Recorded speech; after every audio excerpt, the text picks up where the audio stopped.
Hi, my name is Skylar Van Buskirk, and this is an op-ed video for English 105. This opinion piece is focused on the lack of societal individuality found through social media. We can see this in three ways. First, through the blatant overgeneralization of people in society based on a single article of clothing or a slightest interest in a hobby. Just because someone wears a certain piece of clothing or a style of makeup doesn't mean that they associate themselves with that societal corresponding group of ideas and beliefs. For example, corporate goth.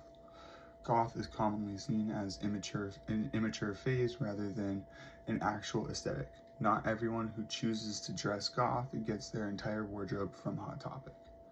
Second, the gradual increase of societal status placed on flash trends or buying trendy items. Getting to know you, social media personalization as a means of enhancing brand loyalty and perceived quality by Science Direct states consequentially, as social media use becomes increasingly common, firms seek to reach and interact with current and potential customers through social media platforms. Trends in marketing budget allocations reflect this important shift. Data suggests that social media spending has increased by nearly 250% in the last decade, with analysts expecting even more growth as firms seek to capitalize on the unique opportunities presented by social media. One instance of this is clearly evident in today's culture: the rise in the Labubu doll. Labubus are a blind box toy, meaning that you don't know what Labubu you have until you've already purchased it, and they cost around $50 a piece. With the recent rise in these furry dolls, society has grown to divide people based on whether or not they have one, what accessories they put on their Labubu, or whether or not their Labubu is a rare or limited edition item. Third, the characterization of people based on their portrayed interests and hobbies on social media.